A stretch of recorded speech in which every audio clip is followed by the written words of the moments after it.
plus 2y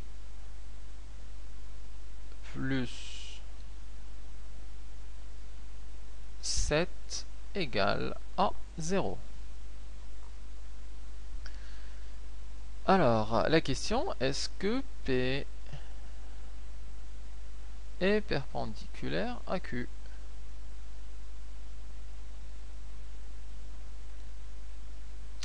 Pour répondre, il faut extraire d'abord le vecteur normal à P, extraire le vecteur normal à Q, et voir s'ils sont orthogonaux ou pas. Donc, on va extraire pour P. Donc, on va récupérer directement les facteurs de x, y et z.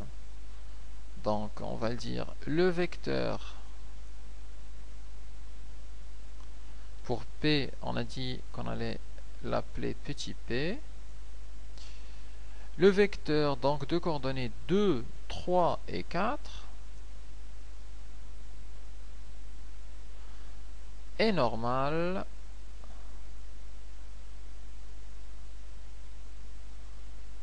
à P.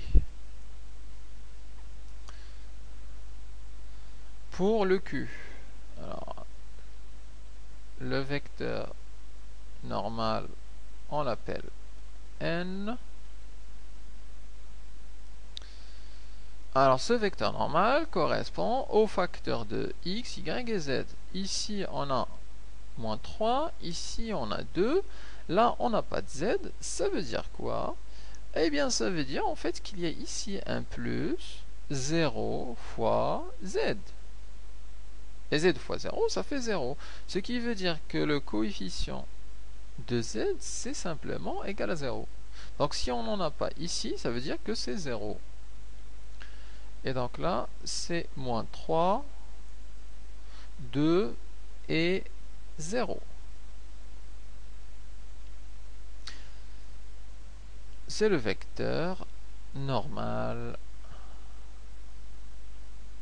à Q.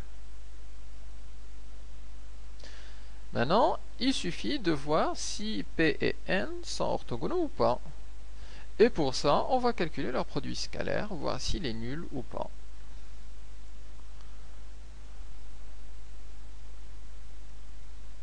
Alors, on va le calculer. Donc, on a N scalaire P égale N, c'est moins 3 de 0. Moins 3, 2 et 0, scalaire, le vecteur P, donc 2, 3 et 4.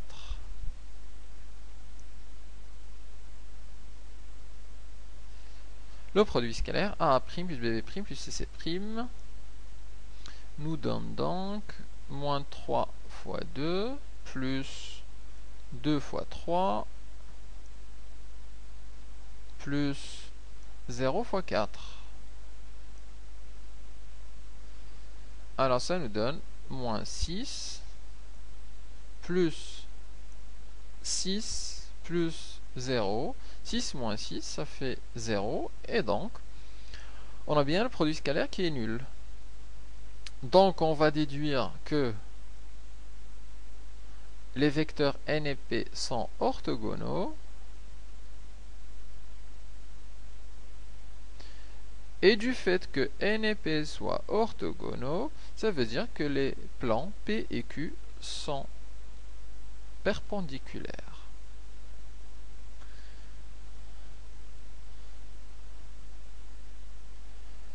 Et on déduit que P est perpendiculaire à Q.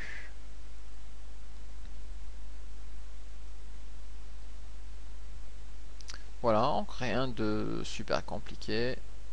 Là, l'équation de P, l'équation de Q, on extrait les vecteurs normaux, on calcule le produit scalaire pour vérifier l'orthogonalité et on déduit. On peut donc passer au troisième aspect entre droite et plan, qui est l'intersection d'une droite avec un plan. Alors, c'est l'intersection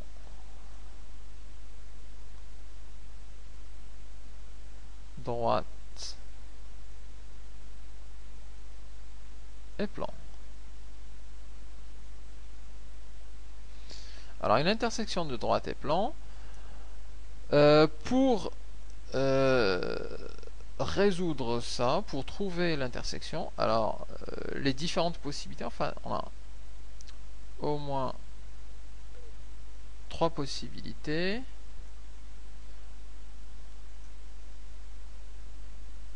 Il se peut que la droite appartienne au plan, donc leur intersection soit directement la droite en entier, si la droite est comprise dans le plan.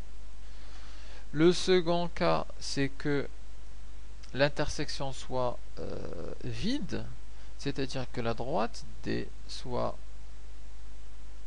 en fait parallèle au plan P, et donc il n'y a aucun point d'intersection. Alors ce qui va nous intéresser, c'est le cas qu'on rencontre plus souvent, c'est celui d'une intersection sous forme d'un point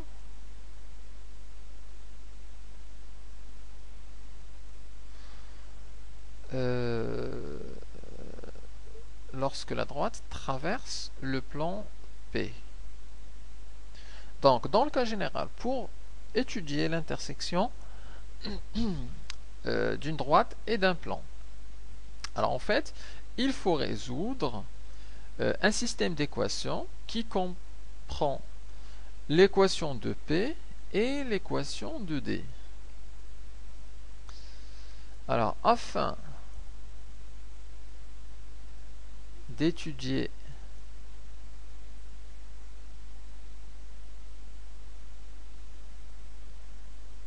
cette intersection entre D et P,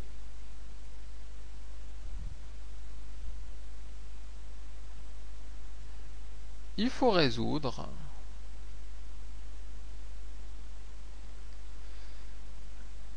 un système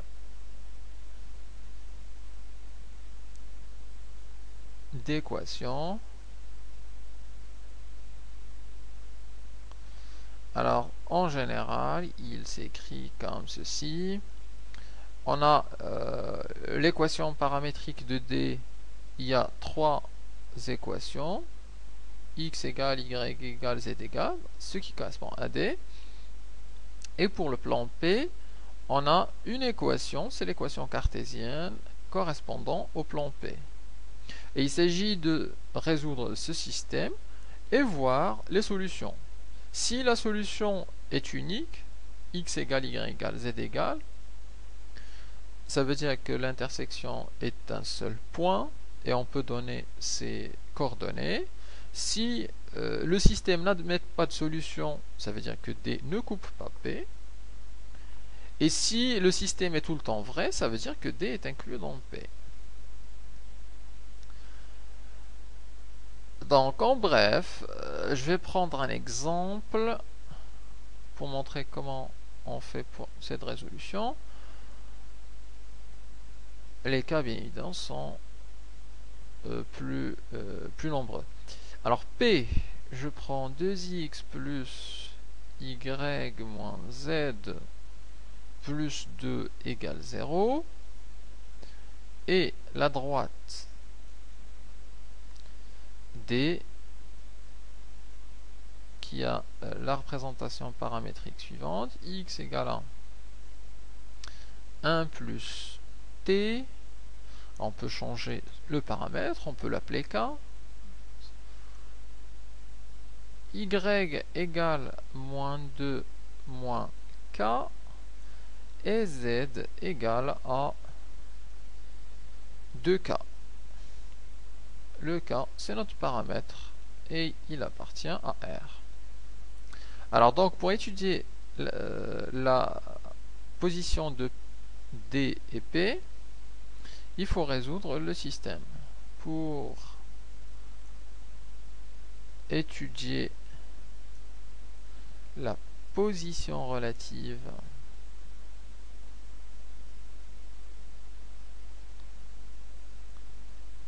de D et P,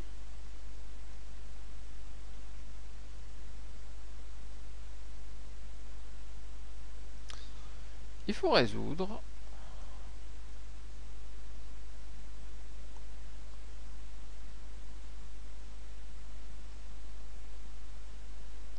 le système. Donc c'est un système où il y aura 4 équations. Ceux de la droite et ensuite celle du plan. Donc ça nous donne x égale 1 plus k, y égale moins 2 moins k, z égale a 2k, et enfin l'équation du plan 2x plus y moins z plus 2 égale à 0. On a 4 équations.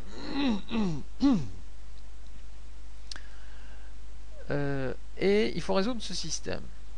Alors la méthode qu'on utilise en général, qui est la plus rapide, c'est qu'on prend les 3 premières équations et qu'on les injecte dans la 4e. En gros, on remplace le x ici par 1 plus k, le y par moins 2 moins k et le z par 2k. On résout l'équation 4 où il n'y a maintenant que des k, une seule variable, la k. On trouve le paramètre k, ensuite on revient et on remplace dans 1, 2, 3 et on a le x, y et le z. Alors c'est ce que je vais faire, je vais prendre 1, 2, 3 et les remplacer dans la 4e. Donc ça va nous donner 2 fois x, donc 2 facteur de 1 plus k, plus y, donc moins 2 moins k, moins z, donc moins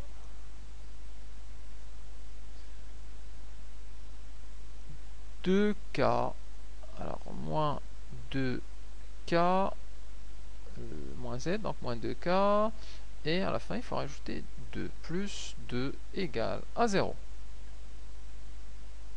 On va développer les parenthèses et résoudre ça. Donc ça nous fait 2 plus 2k. Donc 2 plus 2k plus moins 2 moins k, donc ça fait moins 2 moins k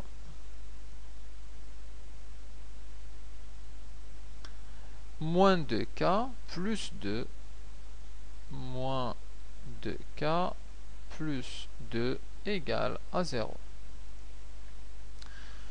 Alors on a ici 2k qui simplifie avec moins 2k, on a le 2 qui simplifie avec moins 2, et il nous reste donc moins k plus 2 égale 0.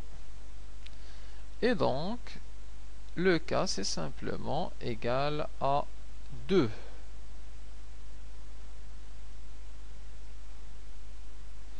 Et on a trouvé la première variable. On connaît le k. On peut donc maintenant remplacer dans 1, 2 et 3. Et on aura la valeur de x, y et z.